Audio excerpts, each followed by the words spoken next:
Family, I came to talk to the fighters tonight, not the ones who've got it all figured out, but the ones still wrestling with their peace, their power, and their paycheck.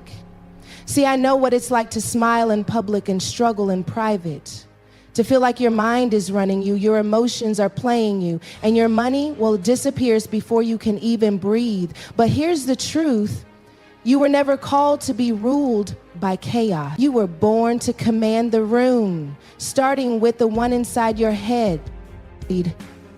So tonight we're going to talk about what happens when you stop letting your mood, your mind, and your money control you, and you start learning how to master them instead. Because when you learn control, you step into freedom. And baby, when you're free, you're dangerous to everything that tried to break you.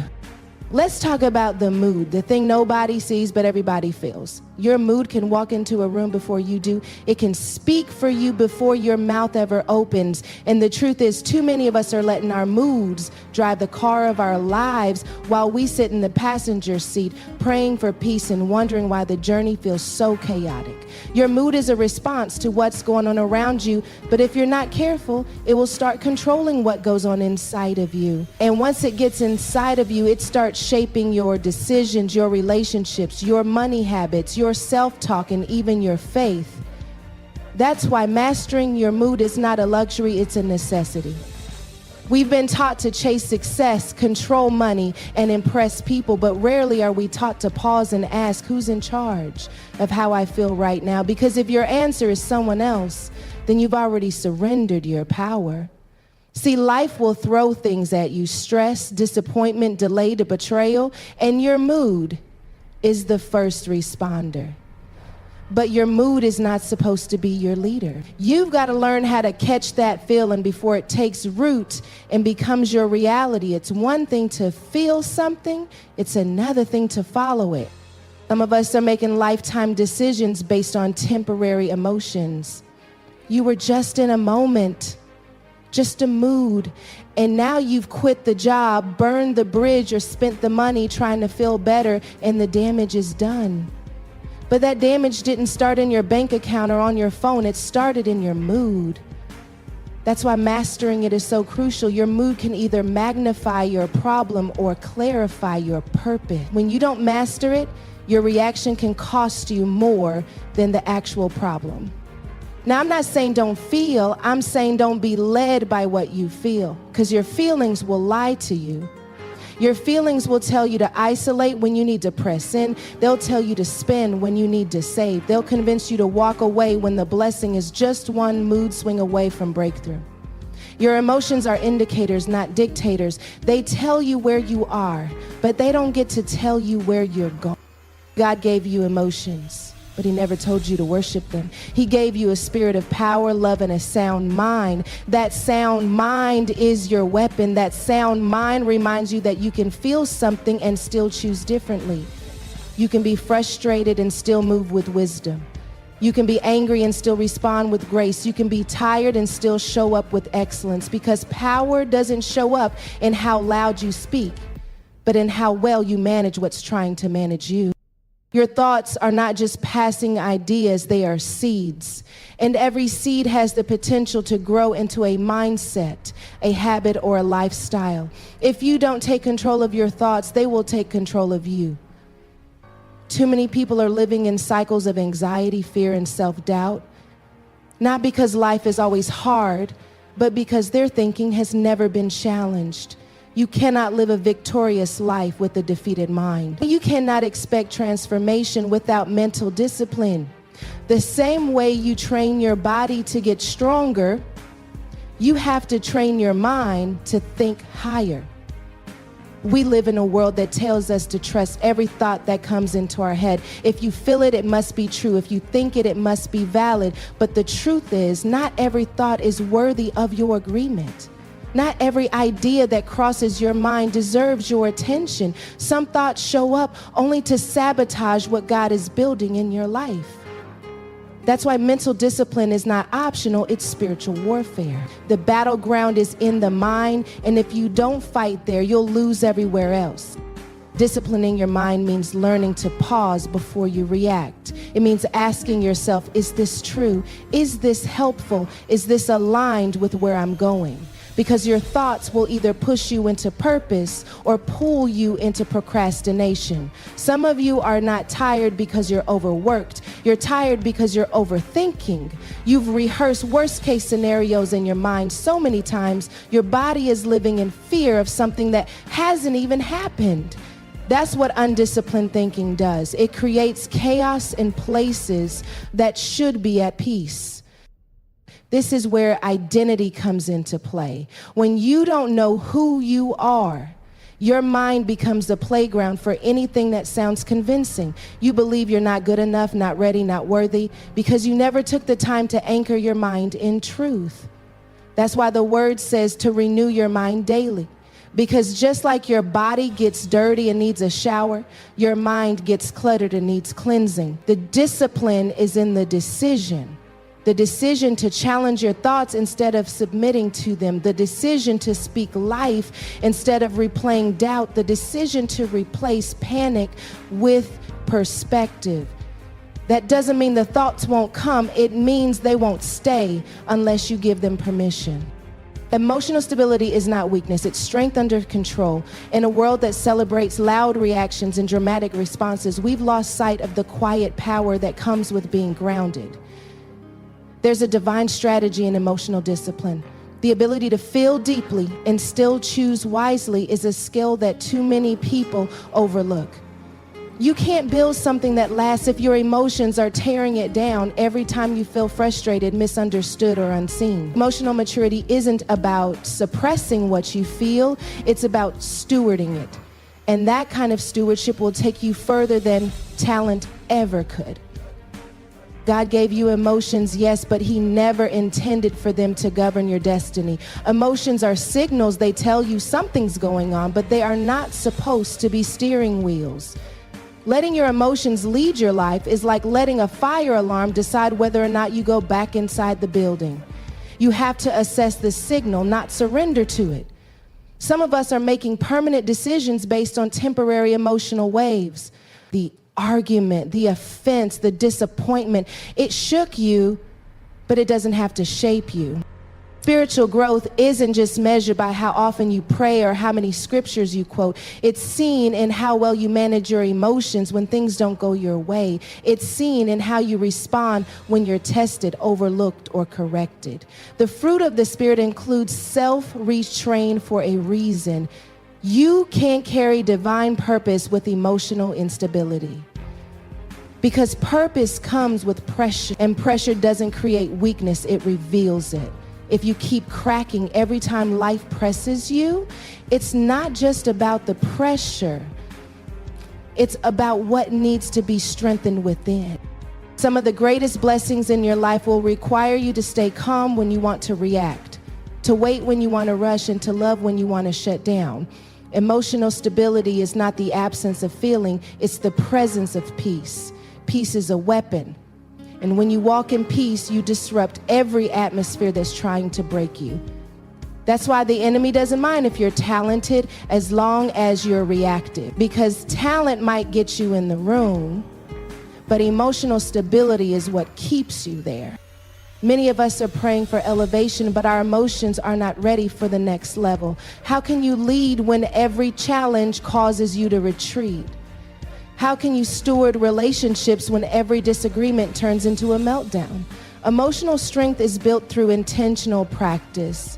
You don't wait until the storm hits to learn how to stay calm. You train in the quiet.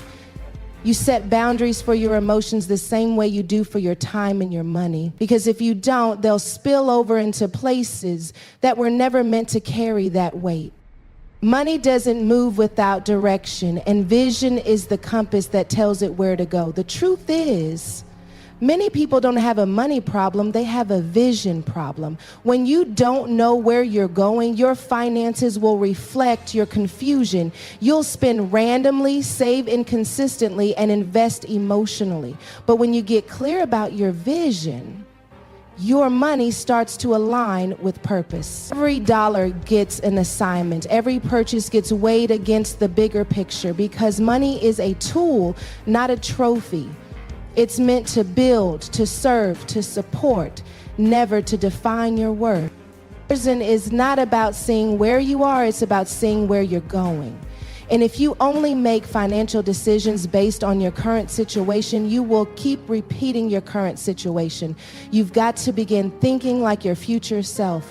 What does the future version of you need financially? What do they wish you would stop spending on? What are they grateful you invested in? Those questions shift your mindset from short-term gratification to long-term transformation. And when that shift happens, your relationship with money begins to mature. Too often we use money to escape instead of to expand. We buy to feel better, not to build better. But retail therapy won't heal what vision neglects. The more disconnected you are from your vision, the more likely you are to misuse your money. That's why purpose is the anchor. When you know your why, you'll stop wasting your wealth. You'll stop needing external validation that comes with designer labels and flashy purchases, because nothing feels better than knowing your money is fueling something bigger than. Vision brings clarity, and clarity brings conviction. You begin to say no to things that don't align with your goals, not because you're broke, but because you're focused. Discipline becomes easier when you're driven by purpose. You stop comparing your journey to everyone else's highlight reel because you're too busy building what God told you to build. You recognize that money in the hands of someone with vision becomes impact. It becomes legacy. It becomes freedom, not just for you, but for those connected to you. This is why budgeting and planning aren't just financial habits, they're spiritual disciplines. They reflect how seriously you take the assignment on your life. If God is giving you provision, He's expecting stewardship.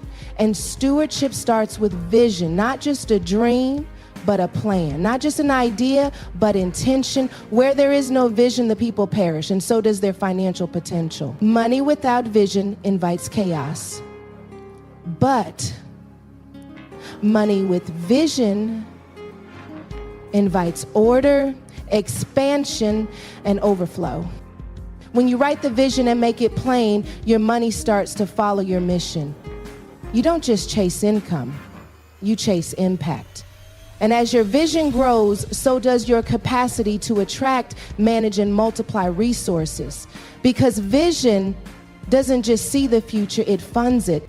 So many people hear the word budget and immediately think of lack, limits, and saying no to everything they love. But budgeting was never about restriction, it's about redirection. It's not about cutting you off from joy, it's about pointing your money toward your priorities. Without a budget, your money wanders. It flows into every emotion, every sale, every moment of stress or celebration. But when you create a budget, you're telling your money you have a job to do. You're not just spending, you're sending every dollar with purpose. When you have no financial direction, life will spend your money for you. Emergencies will come, and because you weren't ready, you'll pay with interest. Opportunities will knock, and because you weren't prepared, you'll have to say no. But a budget creates margin. And margin creates freedom. It gives you room to breathe, room to plan, room to say yes to what matters and no to what distracts. There's power in knowing that every dollar is accounted for, not in fear, but in faith, because faith without a financial plan is just wishful thinking. We often pray for increase, but God blesses what we can manage. And if we can't manage the small, we disqualify ourselves from the overflow. Budgeting is an act of stewardship. It's how you prove that you're ready for more.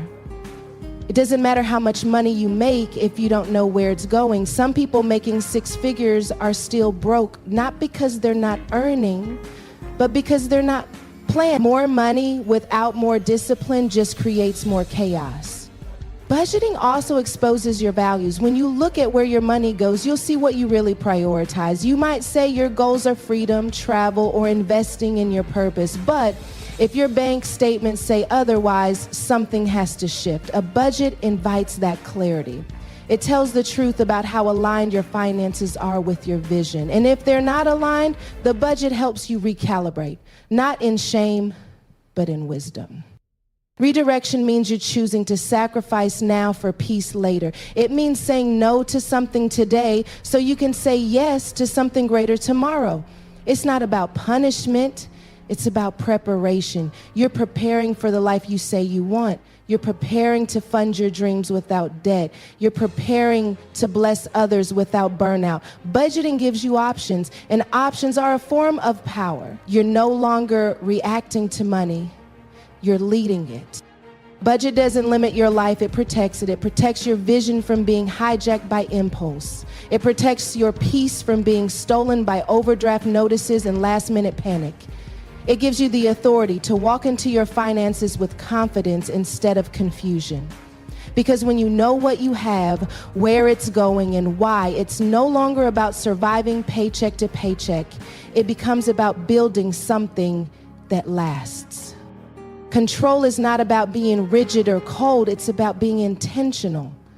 When you learn to control your mood, your mind, and your money, you create space. And in that space, you find clarity, you find freedom, you find capacity.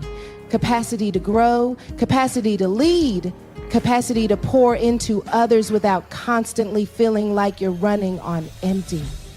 Without control, life will drain you. Every emotion, every distraction, every expense will pull from your energy until there's nothing left for the things that really matter. But when you take back control, you stop living in survival mode and start living with strategy. Chaos is not your natural state. You weren't designed to live in constant reaction to everything around you. You were created to rule and to reign.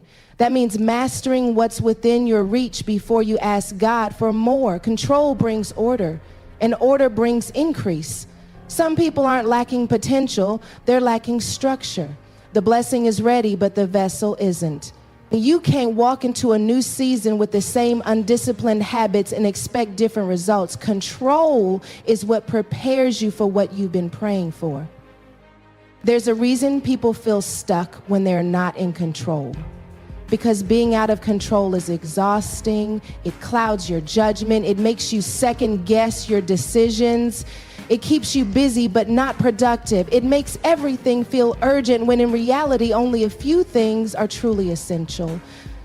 But control brings stillness, and stillness is powerful. It's in stillness that you hear God clearly. It's in stillness that your creativity flows. It's in